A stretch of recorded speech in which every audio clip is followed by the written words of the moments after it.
stitch of the way. Hi, it's Carol back again with your next Fun Fact Friday. Today we are going to showcase the Chenille Cutter.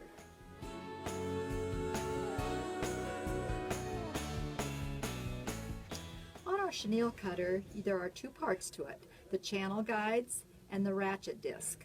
On the channel guides there are 4 different sizes, 1/8, 1/4, 3/8, and 1/2. Then the ratchet disc, you will turn it 2 clicks counterclockwise to change the blade to the different channels, and then you will turn it 1 click to get a new area of the blade so that you have a nice sharp blade. And as you'll notice, there are 24 different blade positions, so you can always have a sharp blade. One thing you will always want to remember is to use at least 4 different fabrics. Fabrics should be the type that will do some fraying so that it will be nice and soft. So today, for our sample, we have a layer of flannel, and you're going to put that one right side down, and then the rest of them will go right side up. So we have a green, a lavender, and a yellow for our 4 different layers. And what you'll want to do is to make your bottom layer a little bit larger than your pieces you're going to be chenilling. The first thing you will do is take a ruler and draw a diagonal line from corner to corner so it's on the bias, which I have used a marker like this, which disappears when I iron it, and that will be your starting point. You will go ahead and stitch down this line and then stitch evenly across on either side. Okay, so now I have gone to the machine and I've stitched down the center seam that we marked, and then I've done, for purposes of showing you, 2 different widths, and we'll cut those out. This should be softer and this one will have more texture.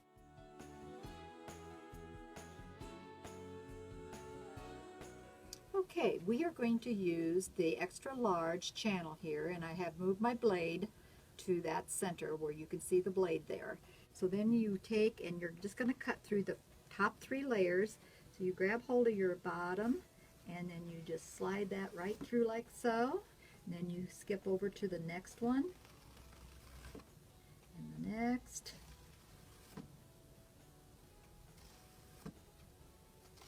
And you just continue like that. Then when you put it into the washer, it's going to fray out, or you can choose to use a wire brush and fray it out a little bit so all your colors are showing through.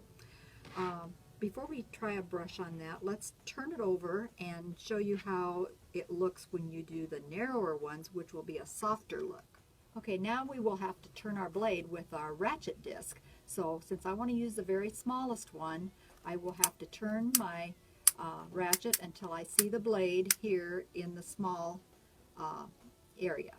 Okay, now I'll show you how this one will look if we cut through these smaller channels. And again, we're going to do it the same way using our very smallest channel. And it's really pretty simple. It's a no-sew mostly. You just sew your diagonal lines, and then the rest of it is simply cutting in between.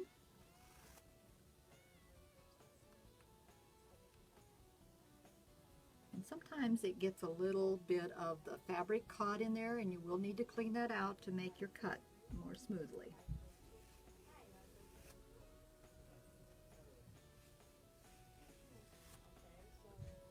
Okay, that should show you kind of the difference and how that's going to be a lot softer and not as much texture.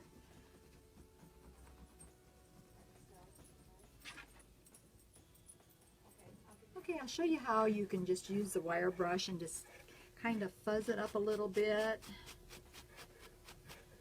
And it'll show your different layers more. And the more you would brush it, the more texture you would get to it. Actually, the wash and dry is the quickest, simplest part of it, rather than trying to use the brush. But if you like a little bit more, it works really well that way as well. Where you can kind of start to see the pattern, especially on the one that's closer together. You kind of see the ripply effect.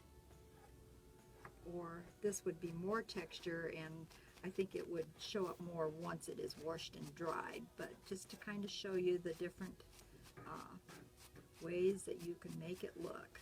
Actually, you could take a whole piece of fabric and do this on it. I think this one would be particularly nice on a garment, and then you would cut your pattern out on your fabric and you would already have that chenille look, and it would be your own design.